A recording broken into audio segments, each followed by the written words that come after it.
untuk mata kuliah Technopreneurship.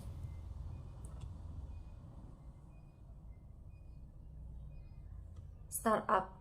Ventelo 2020 mendeskripsikan 3 kunci terkait definisi startup, yaitu startup is an entrepreneurial venture in search of enough financial backing to get off the ground. The first challenge for a startup is to prove the validity of the compact to potential lenders and investors. Startups are always a risky proposition, but potential investors have several approaches to determining their value. Staff Blank 2012, a startup is a temporary organization as a to search for a reliable and scalable business model. Startup reckoning and organizations with high income, competence, and strong technological base, which has the faculty of an accelerated growth and minds independence through time that makes lifespan should be of 10 years.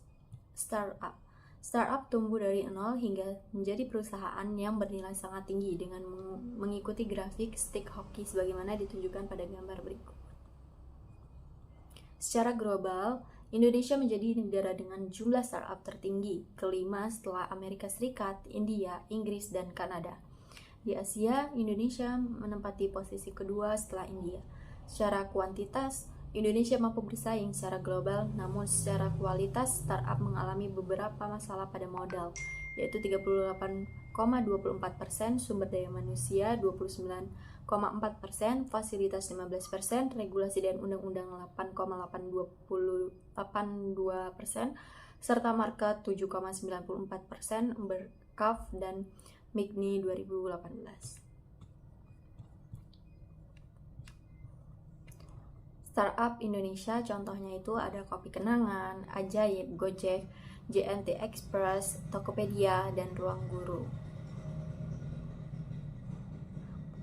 Valuasi adalah nilai ekonomi dari sebuah bisnis. Angka valuasi biasanya dijadikan acuan untuk mengukur seberapa besar potensi bisnis sebuah perusahaan. Misalnya, ada perusahaan yang punya valuasi 1 triliun rupiah.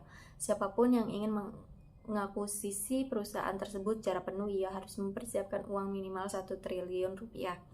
Sumber pendapatan startup. 1. Dana dari investor. Dana ini yang digunakan untuk membuat iklan dan berbagai hal untuk menjaring konsumen startup dengan baik. Yang kedua, bootstrapping. Bootstrap ini adalah suatu cara membangun sebuah startup dengan dana sendiri alias mandiri tanpa investor. Yang ketiga, penjualan produk atau jasa. Ada yang melakukan penjualan dengan model affiliate, keagenan, reseller, dan dropship. Yang keempat, penawaran fitur premium kepada pelanggan seperti yang ada pada e-commerce di mana konsumen harus membayarnya. Yang kelima, iklan. Startup bisa menawarkan kepada seller untuk mengiklankan produknya di halaman depan e-commerce.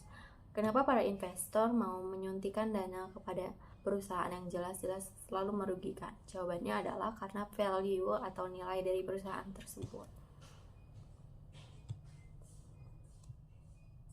E-commerce, electronic commerce atau EAC, refers to accessing to internet and outdoor network to purchase, sell, transfer, or trade data, goods, service.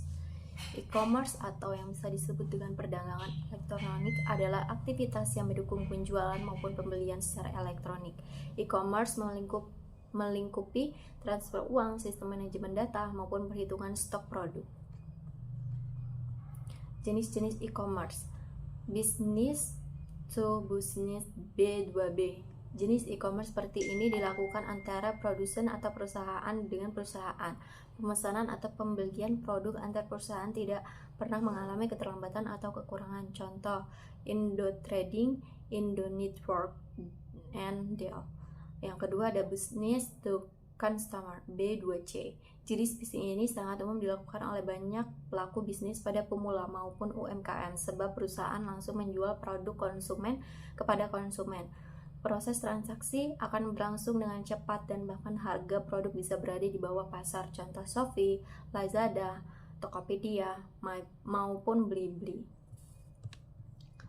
Jenis-jenis e-commerce 3. Consumer to business C2B. Ini adalah jenis yang berbeda dibandingkan dengan B2C. Jenis ini mempertemukan antara konsumen dengan perusahaan atau bisnis.